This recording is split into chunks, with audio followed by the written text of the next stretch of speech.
Hi everyone, my name's Stephanie and I teach people about the Okinawan lifestyle. So today I was thinking about Shinrin-yoku, which is forest bathing. If you are familiar with me and what I believe and what I teach, then you know that Shinrin-yoku is not just about the forest. It's just about being in any type of nature, whatever nature that surrounds you, and appreciating what little bits of it that you can get, even if it's a plant growing on your windowsill in an urban jungle.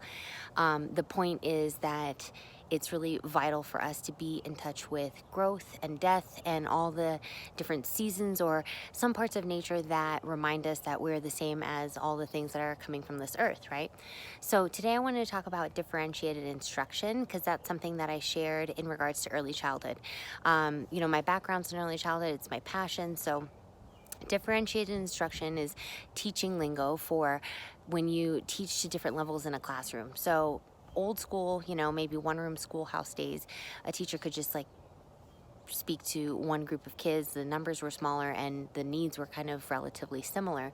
Nowadays, it's a completely normal part of teaching to have small groups where you work with people, students that are working on different levels and different skills at different times in their school year. All that to say, nature is the best way to practice differentiated instruction because I have a 7, 5, 3, and 1-year-old. And when we go out into nature, number one, in these early childhood years, you don't have to facilitate much. It's not necessarily about being like telling them about every plant and animal, thank God, because I'm not good about those things. However, it's just about being curious with them and being a companion in the process. And by going out into nature and every child picking things that they're interested in, whether one is getting curious with things up close, another is practicing balance, another is practicing, banging and splashing and different things like that.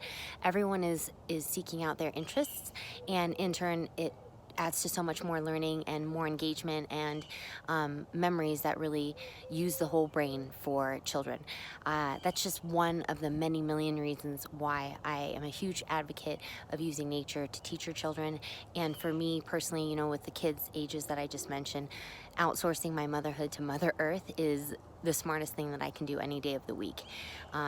It just takes a load off. I know it seems like a lot to get out of the door, and that is true many days.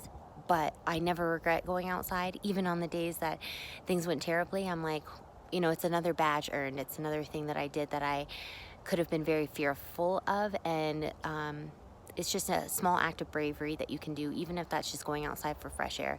I know that was hard for me with my first newborn. So I understand wherever you are in that journey. But the sooner that you can expose your kids to nature and make it part of your routine and your family's life, the better.